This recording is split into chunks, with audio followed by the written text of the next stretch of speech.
likambo ya Brazzaville olobaki nini pardon papa na ba décision to ndenge bozali ko lever ba mesure ezali cabinet ne mutaza ko gérer to lingomba oyo ezali ko tambwisa mana ba mbuta oyo azali le responsable na ngo papa Katembo. Merci na motuna na yo ndinga bino na motuna makasi pe ya kitoko poto limbola Lingomba ezali église kimbangiste, l'église de Jésus-Christ sur la terre par son envoyé spécial papa Simon Kimbangu. Ezali ko tambwisa mana moto mosusu te ye moko sa divinité chef spirituel pe représentant légal papa Simon Kimbangu Kiangai. Pensez-vous que papa Katembo a na qualité ya ça les kambo soki azui aval ya kolo Lingomba te. Vous y croyez?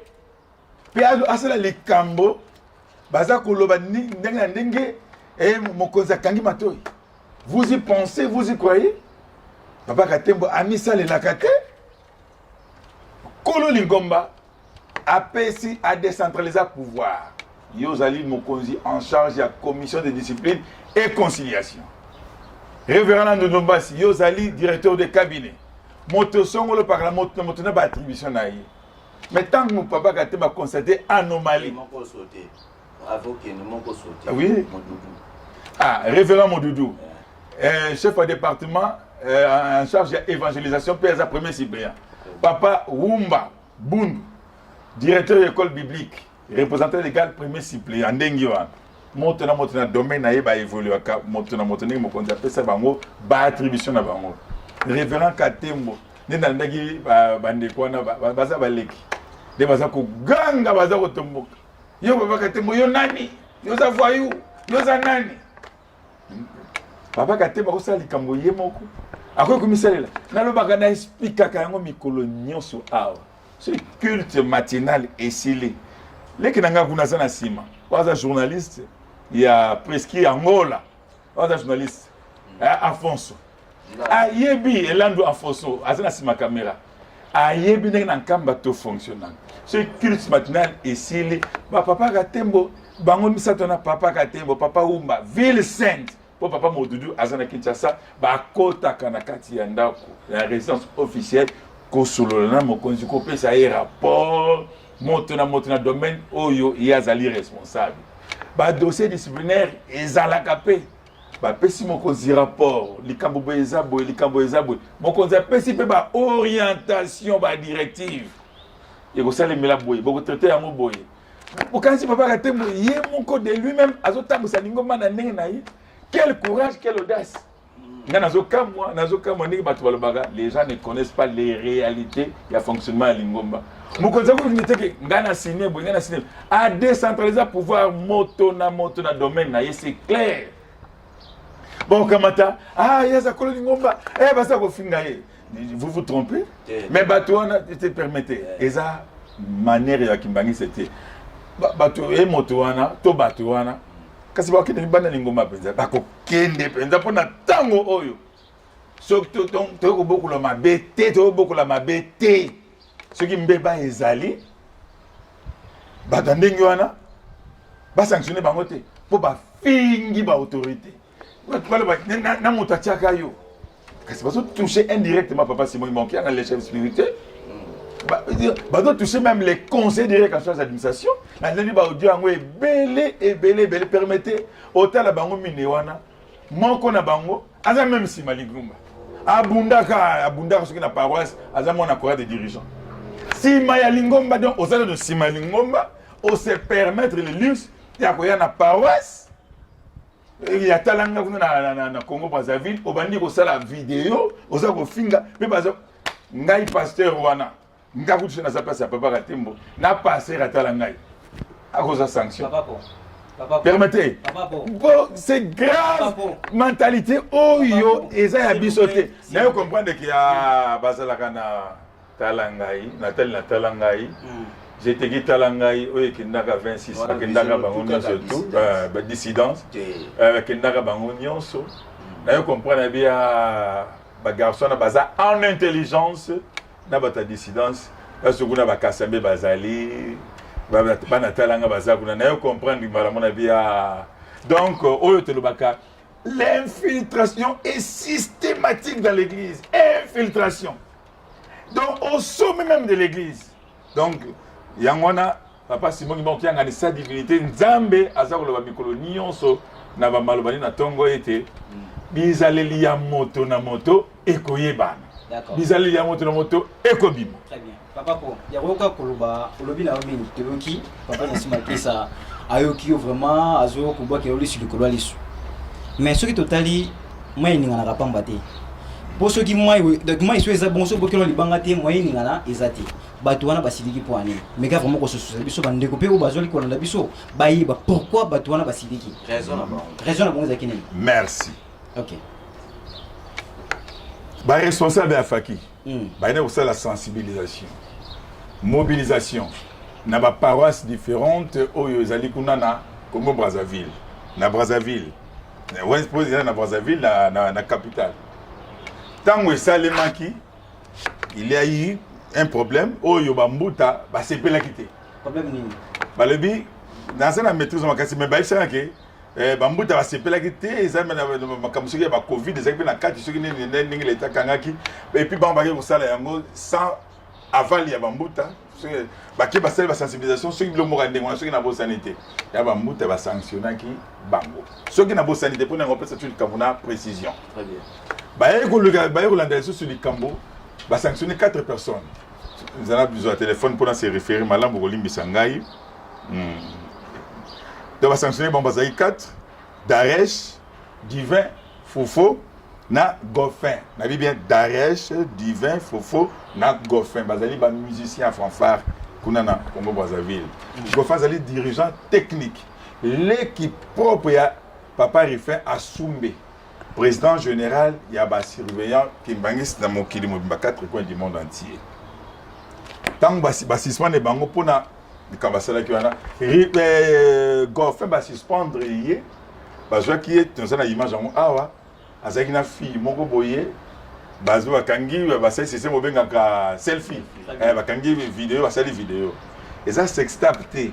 Bazo bango te baza ko s'embrasser, bazo bango te sextap vidéo na babi ah à quoi il y a mais tant que tu vérifies ça il et Goffin lelo oyo il fut marié azaki marié il y a moi sinaye na côté liété bakabwa na moi sinaye bala pe akenda si abota na mais aza moi moi sina oyo bazalaki na ye il n'est pas mineur aza adulte ne to aza majeur kasi Goffin ba attention aza pe ko luka moi si abala bon kaka po moni na euphorie à jeunesse ça la bloc wana ba c'est ça pour na biso ba pose na musa la ngote pour ngai ozona mga pampa mbala te ba c'est ça pour na et va permettre il y a ba vidéo wana tout ça la selfie na za fi non ozoma imprudence ndengona mais heureusement et loko ya mbeba oyo ya porno ezati ndenge na lobi tantôt aza moto tant ça peut ko molonga ina yi et tant sous la CP moi sur na plus tard la molonga on ne sait jamais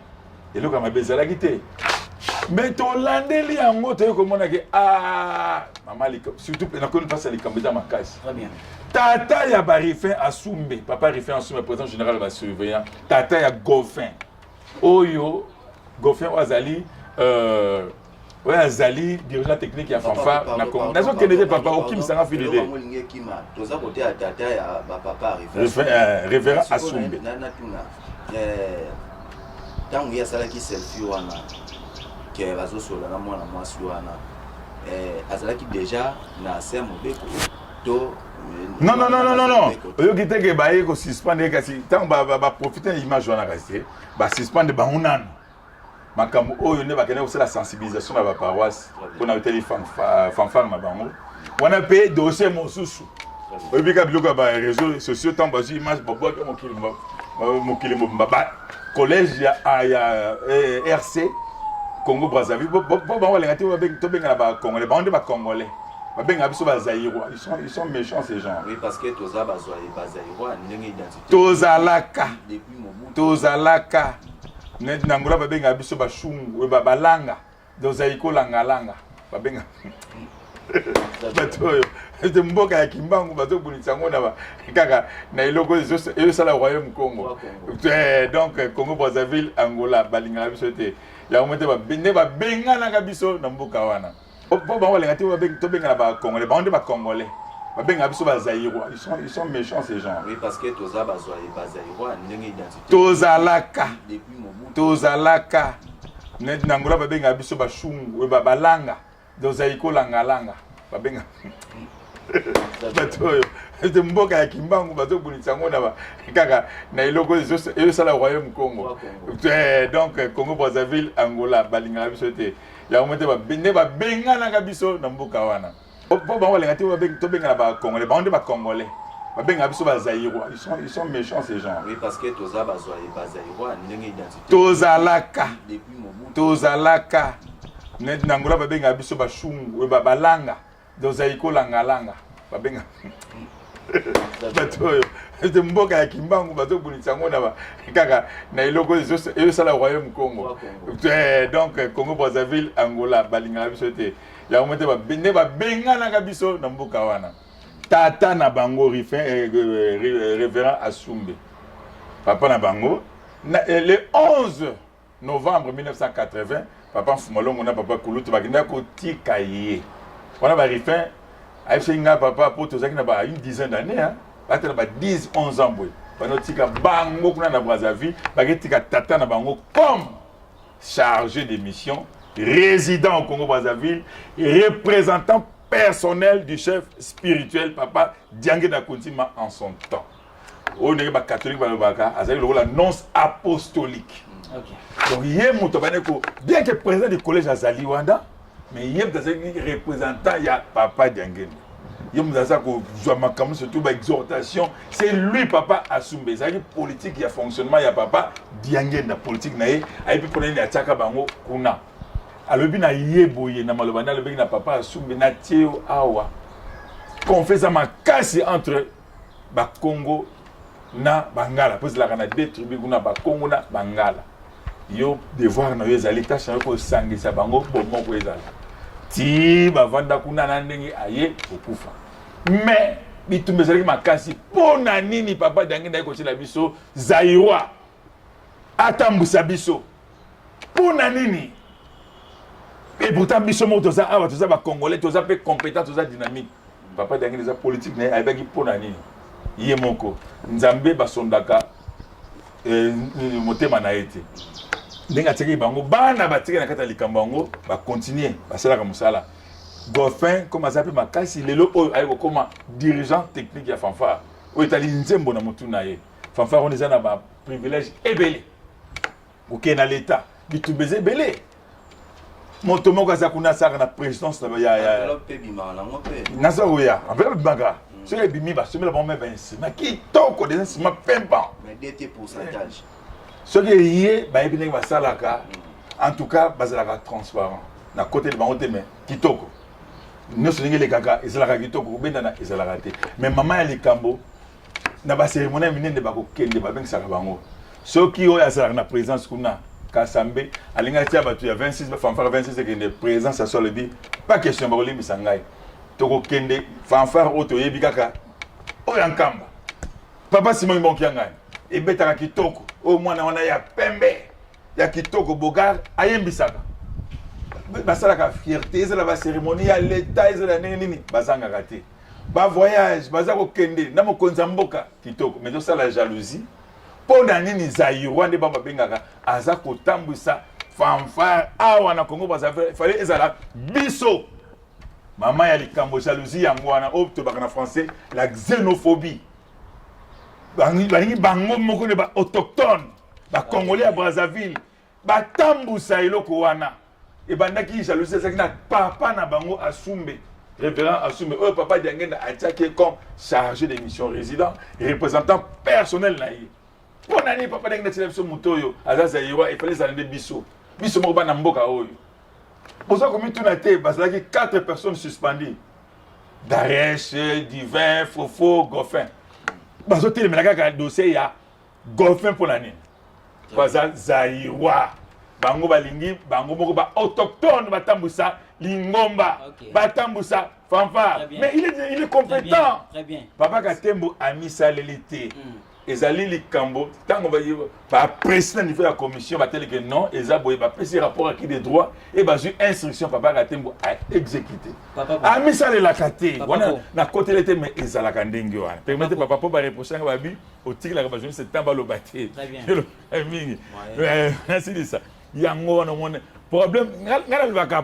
poleli la xénophobie ezoboma ba développement ya Congo Brazzaville eza malamu te na lingomba oyo omoni na baki tant na koloba na média bravo na bana oyo bandeko ya agglomération ya cité sainte oto bengaka zunga lelo tono ba basoka lingomba sokene tala kimia bavandaka tane ba yambi bisu na mboka wana ngana za mongala chargé de mission na zalaka na kamba ba inquiétanga tamo kolomoko te baloba eloko moko ya mabete metala bandeko oyo ngomba ezali awa na RDC yo mona ba congolais to betaka tolo ba gay papa si même ba commencer à biso non il est universel aza pona mokili mobimba apona ke kolote mais bango balingi te ezala kaka bango kaka donc la xénophobie problème wana ezui na mboka RDC ezui pe na église kimbangiste toloba c'est-à-dire il y a des camps. Ça veut dire que nous, les Congolais, il y a Brazzaville, il y a Angola, c'est que les Congolais, il y a Kinshasa. Même si tout le monde a l'État, malgré tout, ils ont point la bisauté. Mais ils ont fait tout le monde. Mais au moins, dans le Congo Brazzaville, Bali Missa Makabele Karakala. Tane ba bengana kabiso. Enfin, Bali Missa Makaba politique. Talanenge to bengana ka ba Zaïro ba Congolais ndenge ba salaka ko bengana. Est-ce que bango bazui makambo l'état salaka à l'époque na tenir l'état rigueur te zo mobeko le boso toto sa l'état toto sa sur l'état mais pour nani Nicolas Tabizaleli wana biso to za bakimbangiste to kotsa ngo ya division c'est la xénophobie excusez babengana ka bakimbangiste te babengana to sika domaine wana wa domaine politique babengana biso pas ezamboka na ba to simba yango te domaine moko politique très bien voilà babengana ka bakimbangiste babengana ba nokimbangiste pour boy na mboka na bango bino bokena voilà ezamboka na bango bazana droit bazana raison voilà merci beaucoup selon administration ndenge tangola bourgeois papa ou yazana na Brazzaville comme révérend Abialo Abialo yazali président du collège exécutif très bien waza ko représenter mokonzi ya bule na mboka en Congo Brazzaville yewana voilà bouteille comme atala ka Brazzaville bongo bien bongo te ndenge wana très bien papa journaliste ndenge bouteille atala ka Brazzaville mobimba te motache sa divinité et ça pouvoir discrétionnaire ya yé ndenge papa simongi mama tie bongo c'est que rapport nyonso à Brazzaville yinde mutaza mukolomboka il faut pesa ndenge wana a eu décision ya kotia mbuta wana simali ngombo uti kobenga papa Goffin parce que 4 très bien OK ndé wana mo malamu naza posa bandeko ba comprendre biso lo tolo bia sikolo baji papa Goffin batie simali ngomba mukolomboka mutatie simali ngomba bino boko tuna mukolomboka bien boko za ba décision na bino directement bolonga mobeko oyo batie lié pour azungi na musala mibeko comment pour na bilongi to ndenge ndenge expliquer biso merci ce qui rapport wana dossier wana eye na nkamba ezali direction générale de la commission de discipline et conciliation OK donc comme il y en a déjà papa Katembo za révérend pasteur premier suppléant président général il y a commission de discipline et conciliation à komona mbala moko chef spirituel papa te comme dossier à likolo tala rapport réservé soit à kobenga ye atuni likambo eza ndenge eza ndenge nini mbala moko ayebisi mokonzi ya lingomba mokonzi ya ngomba kopesa instruction ndenge esalemaka pour la petite histoire na rappeler bino OK na République centrafricaine tozalaka na président du collège exécutif représentant ya oyo babenga président délégué du collège exécutif donc baza ba délégué ba exécuter kaka ba instruction to ba ordre venant de la hiérarchie et pas chef spirituel kamba tango na Centrafrique papa Molongo papa Simon Kimokianga le chef spirituel a constaté que mbebe za makazi tango na révérend Gomozo président du collège ya Congo ya Centrafrique a pesa ki instruction papa Katembo ba benga kiye ba sambisa kiye comme il avait flagrance ba bi na mama kamezaki na tango wana président général de la commission de discipline et de conciliation a suspendre kiye Olandi a suspendre le président du collège exécutif ya Congo ya nini ya Centrafrique Olandi donc il y a ça nani président du collège ça motosi papa mais Azan a pouvoir au moins la justice est toujours indépendante Donc il a qualité. N'est-ce pas l'État, n'est-ce pas l'Ingomba, n'est-ce pas Namoké, ça m'appelle Ingomba Ningwan. Il a qualité sur la instruction auprès de la hiérarchie à cause Sambi, ça peut sanctionner. À ça, le pouvoir, ça doit faire que ça le marre Ningwan. Angola Ningomoko. Tant papa Daniel da Silva, oh là, zone président du collège.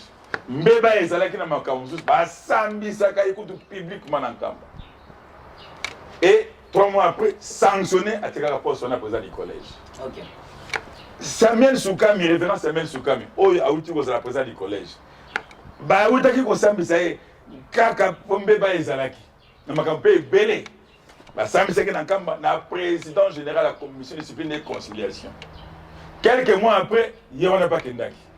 Donc azana pouvoir wana. Soki moko zabina ye sambi sa motoyo. Tala likambo après ça nous en ngenini. Donc, on a le pouvoir, il y a un président du collège. Il y a un même collègue qui représenter les premiers suppléants. Quand on a le Kazakh, il y a président général de la commission de discipline et conciliation. Très bien. Est-ce qu'il y a un président du collège à Brazzaville, tout le monde a bien ajouté à mesure directement qui non, mais qu'on a bouti papa Goffin et Longwa. Azumi Moussa na or bakanga qui est na ba vidéo. Na le biga amisa l'élite. Dès que nous avons une mission, ezalanga, ezalanga, la raté. Au biso biso tomisa eko kanga biso. Donc papa ratembo akoyi komisa la té. Dans le binayo akogi komisa la té. Mobeko obile boche, mobeko ita musaka na soki mutasali mbeba azwa simalingomba. Simalingomba wana yamba pesi papa Goffin. Mais kaka bino moko ba pesi mibeko, so mo ndenge wana permettez. Pardon, c'est question na ngai. Bino ba pesi mibeko bokomi kolonga mibeko wana. Lelo oyo bakotala papa Goffin tazaki na mwasiti. Akina mwasa seli ba video ba publier na bango. Mina bo pesi mobeko ba longoli yango. Ba pesi mobeko bino bolongoli. Mina so sko mutu attaque beaucoup me pesa privilège na mutu so yebi ke na so na sena ngai loko boye na obenga pa katembo na obenga chargé d'émission tela nga boye connaissance na ngai moko boye ba Brazzaville ba fina kabino kanyaka afino mo kanyaka allez olongoli mamo mibeko wana ndenge zala par plus religieux bana basala makambo ba fina bino kabanyaka na moi papa papi a corriger ça ma caméra do seka ba fina bino kanyaka omoni kozala collaborateur à papa Diangenda tango akala tozobenga bango banduki miyibi lelo biso tokomi pembeni ya chef spirituel bakomi kotete biso de tous les mots nazala bodio babi bokaka ne bofinga papa Katembo batabe biso ngola papa mpona papa Katembo ngamona telelemo na lali na koseka bapesaka bango bambongo papa Katembo zwaka mbongo batinaka mbongo baya rifin asumbe boye na boye bapeza pasi na koti na nga na mosina makambo yango te mais je ne crois pas. Les gens ceux qui au moins va lever mesure wana et la kisi que ba fait au besoin reprocher tant mon c'est dans monde wana te ba tie sentiment ya xénophobie na le ban na ban clair noir sur blanc sentiment ya xénophobie donc ba lingité donc Goffin dérange na côté lié Goffin c'est mon jeune frère tout cela na numéro de téléphone té mais na solo ba ndenge ba réalité zali il dérange. Pour nani azali congolais à RDC, à d'autant sa fanfare. Fanfare est excellent makasi. Et comme un niveau à l'écolo, il faut moi nana bango ya RC Congo Brazzaville, République du Congo, il y a tant sa fanfare wana. Moto mon société. Problème ya xénophobie autour télé mélange on a ningo na mseko kozala té. To linga moti. Papa poto koka koloba pe mo mike mela mai. Na mela mai. Vraiment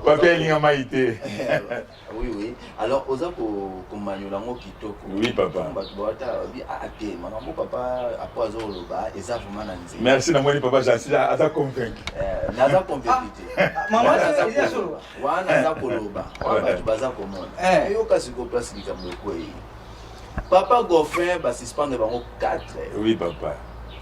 Les restes wana baza ko ba congolais à Kinshasa te. Voilà. Bazaka ya kuna mais ba suspendre bango. Oui.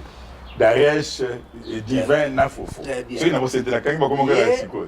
Na ndenge penda makambo etambola même si na l'état soki ba période de suspension et ba bien que grade no zalaki nango ekoi. Très bien. Kozonga mutu normal.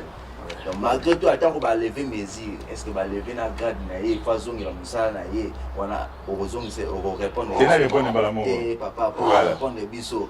Mais ndenge nini ba misusu wana bazong si ba ngote voilà bozwi kaka ye lo waza Congo congolais à Kinshasa bozongi si et puis kaka na même grade na ye akoki kozonga pe mondimi simple akozonga ne pe fanfariste simple mais bozongi si kaka na même esika wana comme si lo mwana ntuka agenda kuna to azalaka wana lo congolais bango nyonso emisa to réhabilité emine réhabilité naza un document moi naza na téléphone nanga bango nyonso na kutundela bino ngo bokotia ngo ntango bokomonte émission na bino bango mine baza réhabilité mais baza s'en prendre na 4 personnes wana te les 3 autres étaient kaka na gofin olobi ya xénophobie bango moko bana mboka nde batambusa fanfare moto mosusu te baza kosa kanda na bango mpona nini gofin tango baleve mesure nyonso kwei aza réhabilité na bafonction na ye nyonso na responsabilité na ye nyonso. Mais pourquoi pas kanda na ezonga na ye moto apesa ki bango sanction mais et qui ne peut toucher personnalité ya papa Katembo. Très bien. Kasi kanda babi tozwaki ye tolukaka gofin tozwi sikoyo mais papa Katembo bigisi ndenge nini na minute oyo nde tosola boye président du collège ya Congo Brazzaville tosolaka na ye c'est mon grand frère papa Abialo révérend Abialo Azana Ndila Zokene quand on va présenter ba vœu pas ya papa na une petite délégation à la République du Congo Brazzaville bazokene et ba appelé na masolo na commission de discipline et conciliation de direction générale na Nkamba na kata masolo wana na banzi moi lumière na makambo ego éclater tant ba solo là membre de la commission de discipline na bango pe collège oyo quelques personnes baza kuna très bien to ba ko suite nango na ba mikolo koya to les gars awa to le belan to limbola yango baza bande ko na biso to tenir bon rigueur mais comportement wana acte wana ba agissement na ezali ya bandimité ya bakimbangi c'était bana wana nyonso na bibi nyonso. Alors, parce que c'est ça te. Merci de pardon papa okatanga s'il vous plaît. O ba seli ba audio wana. To ko luka bango na se ya mobeko faut ba kenni. Na bana mwasi muso azolo baba français belé. Ibanda lingomba. Et ça bizaleli ya église qui m'a c'était. Wana bena bizaleli il y a 26 penza ko. Oyo kaka penza que on a baka soki bazongi c'est pour venir nous empoisonner, nous assassiner et détruire l'œuvre salvatrice. Par exemple, si c'est le wapi. Attends, vous avez la revendication, mais niveau on a été. Bon, on a fait un ganga nzambe. Non, mon cobosa comme on a que ils ont saluer aussi l'église, image l'église ils ont que malam. Détail ba ndimina ba on ndenge nini ba. Kasi ndenge on a permetté. Wana pende kasi lokola basa ya bisote. Sibakende. Très bien. Sikoyo. Ba matelo ba makitangu tata koya. Mibeko ko mama kasi. Makasi ka lokwa libende to ke na mon peka bongo. Papa po. Nini koyo. Bano basala makambo. L'église ko sala ke ekanga mpe hémorragie wana ya koloba ete makambo ya Brazzaville yo mutu akinshasa kokota ngo te. Makambo ya Angola yo mutu ya nini kokota ngo te. Omona te ke église ekomi un peu le roi divisé. En tout cas papa merci. Et l'okwana tout ça côté les mélanges et côté kala ko simba te koluka indépendance ya ngomba église qui mangis du Congo Brazzaville église qui mangis de l'Angola église qui mangis en Angola église qui mangis au Congo Brazzaville parce que ça été tous la indépendant tous soit église ça indépendante tous la kama kama ndenge na biso mutako diriger biso awate biso tozali autonome. Non. Toutes les instructions. Et kouta kaka na nkamba. Et pas il y a sa divinité papa Simon qui m'a kianga. Ou azana ba collaborateur ne bata tout autour na yé. Cabinet zali wana. Ba premier suppléant bazali wana. Donc na tout koloba awa. Ba papa Katembo, papa Wumba, ba papa Mududu. Donc bozali église Kimbangisi mais vous dépendre bino surtout na sa divinité. Papa Simon Mokiangani, vous dépendez de Nkamba. Mibeko kuta na Nkamba. Makambo eza na Angola. Ah, ye dana tonginini. Papa dana tonginini.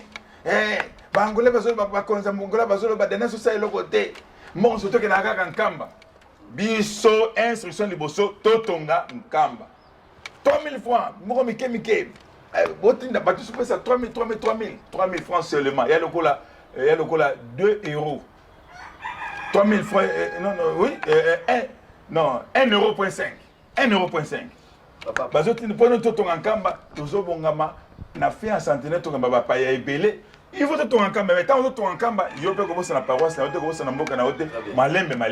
Donc, il y a quoi nous l'obiana, il y a tout ça côté les melayango, aux églises kimbangiste d'Angola, église kimbangiste du Congo Brazzaville, non, église kimbangiste en Angola, au Congo Brazzaville, au Gabon, ainsi de suite. Nous sommes besoin qu'on dépende de sa divinité, Nankamba. Oh, il y a un collaborateur, ne bazawana. Bisous, mais tout ça, on a l'erreur. Très bien, merci papa. Pour ne pas oublier que le bas a walitanga mai moko so edini na ebale. Non, na baki mai ninga na pamba. So boki no libanga te moi ninga na ezati. Ata ko litanga moke. Bongi te ningi sa ebale. Très bien. Tanguma mnana ma mi bale. Ya liboso en tant que chargé de mission dans le cabinet chef spirituel. Est-ce que le cabinet est décentralisé, est partout dans le monde? Dans la paroisse union surtout, ils ont représenté le cabinet à chef spirituel. Première question. Deuxième, tango, bambuta, bakina kukuta na papa olobia na tongo, tango bakina na rapport au bango ba memaka. Ezalaka vraiment conformément na oyo bango bazui, est-ce que ezalaka vérifiable? Pour batouana ba ko loba bongo pamba te ba loba ke information ke ndaki bongo te binu bokom sinde muso pa papa lobi voilà besoin décision. Merci beaucoup. Cabinet Eza Mbonko. Le directeur du cabinet c'est le révérend Landou Ndombasi. Azana Kamba donc cabinet Eza ka pembe na mokonzi zali cabinet zali. Pour la information, va charger de mission ça na bangoni. Pour net ngana charger de mission oyo kende boy sala boy dans un terrain. Ceux qui batindi ngai na mokonzi soit na conseiller directeur ou conseiller direct mokonzi aboule to ba conseiller direct to directeur de cabinet qui est mon chef direct na kosala mosala donc na commissaire la ngamo côté cabinet zalaka na nkamba nulle part ailleurs ce que on musuzo chargé de mission ça ba Richard Lissika dire que papa Richard Lissika va camarade dans casino papa Nkazi azana Belgique papa Wangani bazana en France. Mais il camboté, ce sont des chargés de mission résidents. Par ça, les cambotés, ceux qui ont instruction. C'est à moi, ça veut dire que vous avez représenté papa Waswana. Mais il n'est pas dit que dans chaque paroisse, cabinet, ils ont un pouvoir discrétionnaire. Il y a Yémoro Mokonzi, Motoboye, Atieye, Nesika Ozali. Mais il n'est pas dit que la paroisse Songolo, membre cabinet Azate, cabinet Zaka, Monko. Nankamba Nouvelle-Jérusalem, où ils allaient coordonner le directeur des cabinets révérend la Ndombasi. Ah, on a quitté ça. Donc là, ils allaient siège. Il y a siège administratif et politique. Il y a Mbo Cannabis, Mikana Moussou et Aga Awa, pour qu'il y ait Kinshasa et qu'il y ait Nankamba, pardon. Awa, tous en antenne. Il y a cabinet chef spirituel. Ils allaient diriger la conseillère principale en charge de l'administration, Maman Annie Kimpanga. Maman Annie. Il y a un coordonné antenne ya cabinet awana ville province Kinshasa. Nous tous a surtout une kamba to komi Maman Annie moi ba renommé kemke to zala net ko sala assainissement ya centre d'accueil. Ko bon centre d'accueil. Ndazo coordonner message autour c'est Maman Annie. Ngana za simanaye to za ko sungaye ko za cabinet. Donc les cabinets est structurellement très bien organisé. Deuxième question est venue la Bossani. Ça veut dire mais oyo ba mimilaka papa. Ah merci. Oui. Ba mimilaka papa, vrai ou faux? Papa za nzambe. Enfin woli misanga. Na c'est ça une ou deux fois. Ta ba mimilaka ta ba selenga nzemona papa ka tembo. Hapo kambe ko wanga na yo. Na msuba yo ka tembo. Yo la. Mais le oui pas que on continue la question pas assis. Muda, on continue la question pas assis. Mais moi oui pas que le ceux qui va bimisi na kamba na pour la vie ka tembo. Boki ko idem bien. Oko bimisanga ndenge ni po eko tikala ko salema te. Ndenge ni. Eko salema to. On a zalaka très prudent. Et permettez de citer que zala no kaka. Tra nkamba to sono kaka bibeko. O meto sana nkamba wana. To zarabo papa ka tembo, papa umba barife asumbe, maman Shada, on a baka Shada Mokonzi. Et papa José Masala, et biso surtout. Tala, surtout vendre et ah wa to sana to ozala kuto membre famille ozala nani ngena za influence mtakuna influence la raté soka kaka osakani tata elati yo pe libanda donc ozala ka très prudent donc la question que tu as posée oui la bonne question ça va l'église yo assista déjà papa oui papa en matin tant que vous savez que papa moi et mon papa les cambo ça moi à qualité oui ça boité toi tu n'es ça boité dans ngo quoi ça la papa attends ça tu bon bino au moins ndenge nini to moni za la boyer tala papa ta bena nzaba mona vandi bi atati bon ngana moni bo sala ngo boyer bokena yango boyer boza boyer boloba boyer oyoki papa oyo lo bien trop sala donc na ebisi bino nazolo bango na kombo ya tata pe ya mwana pe ya tata molimo sando obaso nanga na télévision ya ba réseaux sociaux ya bitando amike ya misali la kati jamais commissaire de la radio le quand tu se rappelles par remarque nasi na système tu cabinet peut papa de kamobe dossier bela to le bi ça ndenge bozolo bela yango te faisant des boyer ndenge bokena yango boyete non papa bino boza ba jeune mingi boyete donc à rappeler bino à l'ordre ça veut dire kokofani sapenda makambo te za le cas entre les trois Congo et to bande mususu de ça mike on va dire tous maîtrisant d'accord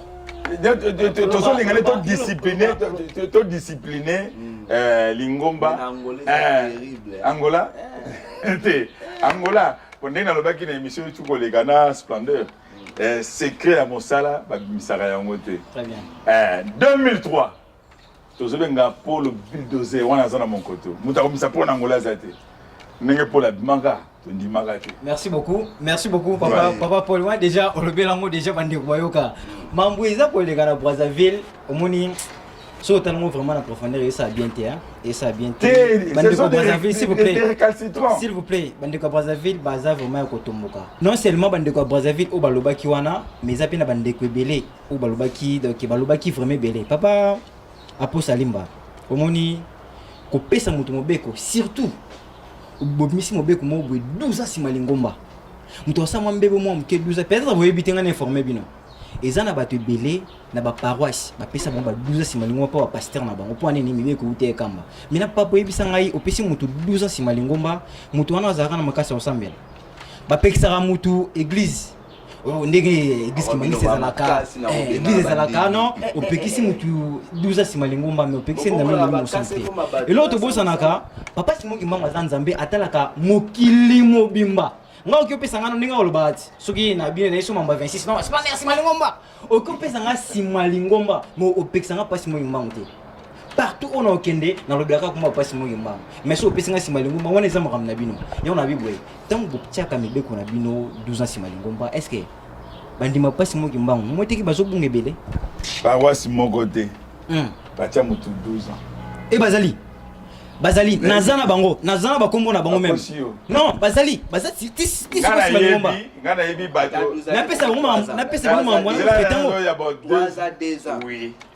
oui muta jansi 12 ans bazali OK tokei na yebi baninga na pensi oyo bo comprendre qu'il kambia papa gofenza li kambia xénophobie bo comprendre nation ezali ba excommunier mutu oui OK ya papa go fait pour comprendre si que baza ko bonise pour za congolais yanga mo ba benga so baza yo balingi ye ata musa fanfarte kanda makasi yango wana na banza ndo ko comprendre yango ko comprendre non te ko ese biso te ko comprendre yango eza c'est bolingani na bino te non pas go fait comment pas tata kimbangu bo banda wela na rabongo voilà mama papa go fait eza banyamu eza na kati wana peut-être zubo ekoloba mo peto nyamu te na lobi aza divorcé moi ça pas la rapporta aza libre moi c'est mon souci tema oza pour ça to loba oba ki to loba vérité to pe sanga s'il vous plaît non voilà ma bête o mi da ko banga non ma bête yoka o mi da ko banga mondimi ona balte papa mezate ya biso ba jeune aba kenon mondimi sona balte jamais okyokankisa na mwana mwasi photo mwasi na mbali jamais ba okyokankisa photo sona wa balante est-ce que ekomi na makambo ya ba video mobeko lingomba ekomi sona ma video en plus ba muta ba sanctionner bino bozongisi toke wapi na lobby boye tango basongisi ye elakisi ete des gens intentionnels par rapport à une circonstance, par rapport il y a un comportement où il y a xénophobie. Autre chose là. Dans ça clair, xénophobie. Congolais, il y a RDC qui est en train de sauter. À cause de la responsable de la fanfare, et ça histoire il y a canal ah tout juillet, tout récupéré histoire ici. À cause de la société. Mais tant hiérarchie pour que non, oh les Cambodgiens ils ont un sentiment de mon social, qu'il soit réhabilité.